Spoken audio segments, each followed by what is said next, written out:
Hello, uyu munsi tugiye kurebera hamwe uburyo wabikuza muri MiniPay ndetse no kubitsa amafaranga muri MiniPay ndetse n'uburyo wayibyaza umusaruro.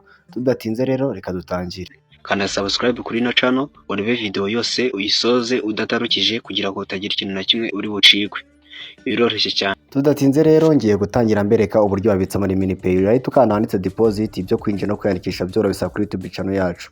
Rero ukanda kuri deposit nurangiza uhitemo ari ibendera ry'u Rwanda, uhitamo nyine kubitsa ukoresheje Momo, nurangiza ushyireho ayo ushaka kudepoza, bakubwire ayo uri bwakire, bakubwire ko ruramuka utanze 3000 baguhereza $1.93.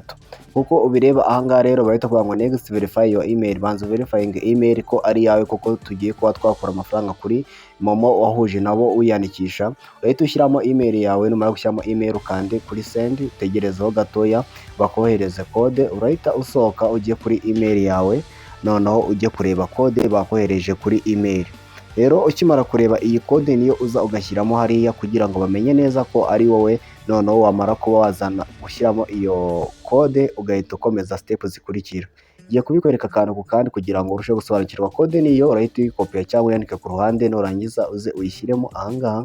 Nurangiza gushyiramo iyo code uraza uhita ukora paste, nurangiza ukore confirm.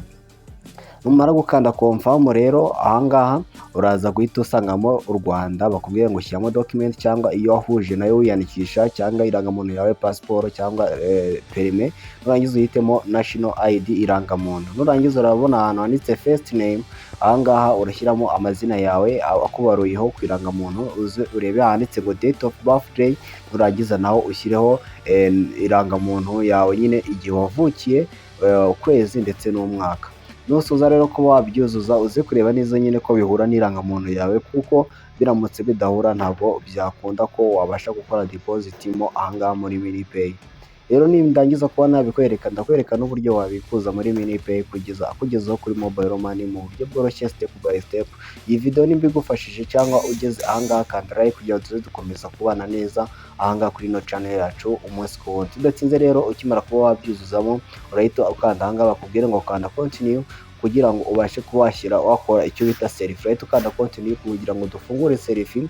Urahita ukanda handitse ngo current start, nurangiza ushyiremo isura yawe kugira ngo barebe neza ko ihura n'iri ku irangamuntu, noneho babashe kuba bagira ate kuba bakwishyura. Urahita ushyiramo isura yawe mo ahangaha neza, nurangiza urebe ibyo bakubwira. Nta bintu byinshi bakubwira aho ngo hagarara muri kamera neza, nyine igaragara isura yawe neza, amatwi yose agaragara. Nurangiza kuba wabikora bo barahita bifatira ifoto cyangwa nawe uyifate nubona batinze. Nurangiza uhita ukanda continue ahangaha tumaze kuba twagera. Nugera ahangaha rero ikintu uri bukore urahita ushyiramo irangamuntu yawe. Umara gushyiramo irangamuntu yawe nk'uku nguko, ikintu uri bukore urashyiramo irangamuntu yawe, urabona ko ari front, niho ushyira irangamuntu yawe. Nurangiza ufate ifoto urebe neza ko ibintu byose bigaragara neza kugira ngo urusheho kubikora. Nurangiza rero kuba wagera ahangaha irahita iprocessinga. Nurangiza ushyireho irangamuntu yawe inyuma kuri back ID, submit back ID, shyiraho irangamuntu yawe inyuma igaragara neza, akantu kose gasobanutse kandi kagaragara neza. Nugera neza ahangaha nk'uko urimo urabireba, ikintu uri buze kuba wakora uraza guhita ufata ifoto. Rero numara kuba wafata ifoto urabona ko ari ibintu byoroshye, nibwo baza guhita dukomeza kuri step ikurikira kugira ngo ubashe kudepositinga amafaranga yawe muri MiniPay. Tudatinze rero nk'uko ubireba ahangaha, nimba uri kureba urareba neza ko ibintu bigaragara neza akantu kandi urebe neza ko ayiteretse neza ahantu hagaragara. Urahita ukanda ngo yes I am ready reliable. Numara kuba wakanda urahita ugera ahangaha bakwereka imyirondoro wujujemo, amazina yawe, itariki, document n'ibindi wagiye ushyiraho byose. Kuba nurangiza kuba wabikora rero urahita ukomeza ukande continue munsi ya document ready. Aho munsi ya document hari ijambo ryanditseho continue, niryo uhita ukandaho ukabisubmitinga kugira ngo baverifyinge ko ari wowe. Nurangiza ayo wasabye kubikuza bahite bakohereza code igaragaza nk'usabye kubikuza amafaranga kugira ngo yoherezwe muri MiniPay. Bakoresha icyo bita fall bank mu kugira ngo baverifyinge. Nugera ahangaha rero bahita ngo your document passed verification, document zawe zamaze kuba zapasinga mu gukora verification. Nugera ahangaha rero batakubwira ngo urishyura 3000, wakire $1.93 muri CL wallet ukoresheje OXL. nurangiza urahita uvivura ako kantu, nurangiza ukande gukomeza, nugera aha ngaha rero urahita ubona handitse ngo create order, gusaba ko iyi nomero ariyo igiye kwishyura amafaranga cyangwa amafaranga ibira bitatu ariho agiye kuba yava, nurangiza uyishyura urahita ukanda wanditse confirm cyangwa continue, numara kuba wabikanda rero urahita ubibona aha ngaha bahita bakohereza agakode nka kakandi bakoresha mu kubikuza, ushyire kande rimwe nurangiza ushyiremo umubare w'ibanga kugira ngo amafaranga abashe kuba yava kuri mobile money agende muri MiniPay. Ibi ngibi rero ni ibintu byoroshye kuba wabikora igihe cyose waba wabikorera, nurangiza kuba wabikora bahita baguhereza bakubwira ko deposit status updated, kubikuza ko bigenze neza, urahita uvuga ngo you have received just 1.93 bya USDT 1.93 USDT on your account. Bahita bakuha n'akamesaje ko kuri MTN kagaragaza ko amafaranga avuye kuri MTN Mobile Money yoherejwe muri MiniPay. MiniPay ni account nziza ishobora kuba wakenera mu buzima bwa buri munsi mu kubitsa ndetse no mu kubikuza, ndetse no mu buryo bwo kwakira amayero atandukanye ku bantu bakira amayero aturutse mu bihugu bigiye bitandukanye cyangwa muri za makadamu. Rero ibi nkubwira ukimara kuba wabireba neza urabona ko ubu ngubu amafaranga yahise ageraho mu gihe kitarenze umunota umwe, amafaranga yahise aza kandi ntabwo byatinze, ukimara kuba wabikonfirminga ahita agera kuri MiniPay.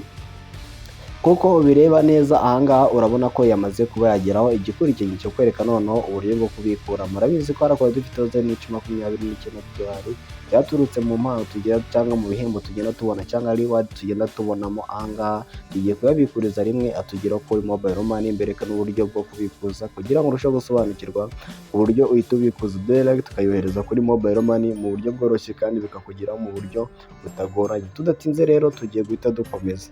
Nugira nga rero tukanda kuri withdraw hitemo mobile money, nurangiza ushyiraho $2 n'ibice 23, urabona ko ari byo biriho $2.23. Reka dukurikira aho tukanda hano handitse withdraw, nurangiza uhitemo handitse ibendera ry'u Rwanda, Rwanda ni FLA ni Momo, nurangiza ushyira $2.23. Umara kuba wabikora urahita ukanda continue munsi, bahita bakwereka ayo ugiye kuba wakakira cyangwa urebe uburyo bimeze. Ikindi ukora aha ngaha rero ntuyite ukomeza, kuko uramutse ukoresheje uburyo yahita kugeraho ari amayinite, niyo mpamvu ugomba kuba wakora ibi bintu. Urabona handitse ngo see all offers, hari handitse see all offers, niho uhitamo ko uri buyakire mu mayinite cyangwa kuri mobile money. Bivuze ngo ashobora kuyakira mu buryo bw'amayinite cyangwa kuyakira kuri mobile money, byose birashoboka. Rero tugiye kuba twareba uburyo wabikora neza noneho ukakira kuri mobile money, kuko nibyo byatuzanye aha ngaha kugira ngo turushe kubisobanukirwa. Ubona ko dufiteho $2,263, kandi nituramuka tuyohereje araza kuba yarenga dukoresha mobile money, kuko ntago bakata menshi mo aha ngaha mu gihe cyo kuba wabikuza. Tudatinze rero reka turebe neza uburyo bikorwa kandi tubikore neza, urebe neza ayo turi bwakira. Urabona ko dufiteho $3,263. Rero ikintu uri bukore aha ngaha nk'uko bisanzwe, urabona ayo dufiteho tugiye kuba twabikuza, urebe nayo turi bwakire, uze kureba neza ko bingana cyangwa byabihuye bitewe n'uburyo tugiye gukoresha. Ubu buryo ni uburyo bwiza wakoresha mu gihe waba ushaka kuba wabukoresha. Tudatinze rero tugiye kuba twareba neza uburyo wabukora neza kandi ukabikora mu buryo bwiza. Nimba ugeze aha ngaha utarakanda subscribe uyikande, kandi nimba warayikanze uha agaciro cyane, tuba dukomeza kubana aha ngaha umunsi ku wundi. Urahita ukanda aho handitse withdraw, nurangiza gukanda aho handitse withdraw, kuko ubireba tugiye kuba twabikuza kugira ngo atugereho kuri mobile money, kandi turabikora mu gihe gito cyane kugira ngo urusheho kugenda usobanukirwa. Urahita ukanda aho handitse Rwanda ni FLA, kwakira mu manyarwanda, nurangiza uhita ushyiraho ayo ugiye kubikuza. Arakubwira ngo balance iriho $2.23 bya USDT, nurangiza aha ngaha ushyiraho $2.23 bya USDT, nurangiza ukande ko turiho uko twabikoraga. Dukomeze turebe neza uburyo bwo kubikura. Ushobora ngo ndabishobora ariko bishobora kukunanira, niyo mpamvu ushaka kuba na upgradinga ubisobanukirwe akantu kandi ubikore neza mu buryo bukoroheye. Urahita ukomeza, numara gukomeza bahita bakubwira ayo ugiye kwakira. Nugera ngaho urakanda hariya nakubwiye ho guhitamo uburyo ugiye gukoresha, handitse ngo see all offers, nurangiza urahita ugera aha ngaha barakubwira ngo kuyakira kuri mobile money cyangwa airtime. Urabona ko ari airtime wakakira byibura amayinite angana na 2,925, ariko nuza ugahitamo mobile money urahita ubona ko twakakira 3,300, kandi cyagiye twari dufiteho 3,320. Bivuze ngo aha ngaha iyo ubikuje baguha n'akabonasi gato kuko ukoresha konti yabo. Urabona ko ku mayinite ari 2,900, ariko washyira kuri mobile money ushobora kubona 3,300. urahita ukanda aha rero, nurangiza bahita bakwereka nomero ugiye kuyakira ko ariyo, nurangiza uhita ukanda hariya Validate, nurangiza bahita bakwereka ngo usaba kwishyurwa, urahita wandika pay with MiniPay, kwishyurwa na MiniPay, urahita uhakanda aho ngaho bivalidating kugira ngo bahite bakwishyura kuri MiniPay. Urabona ko bizakubwira ngo wasabye kwishyura, atakubwira ngo withdraw it for franc, uhita ubikonfaminga ugere aha ngaha utegerezeho gatoya. Order urabona ko irimo gukorwa, validating transaction are validating transaction are in your payment validated. Bitakwereka aho amafaranga avuye ko ari muri OX wallet avuyemo, ayo bikuje mu buryo bwa Celo USDT. Noneho urebe neza nayo ufiteho, batakwereka na order ndetse n'ibintu byose biyiranga order wakoze yo kuba wakishyurwa kuri mobile money. Bidatinze rero nk'uko ubireba aha ngaha tugiye kureba neza koko nimba yaje. Urabona ko tuzi twakira 3,338 bingana neza nayo tubikuje. Urabona ko bikozwe mu gihe cyangwa amasegonda makeya cyane, birihuta igihe waba ushaka kubikozamo aha ngaha rero, cyangwa kudepositinga cyangwa kubakuramo reward ku bantu baba bayakoreyemo.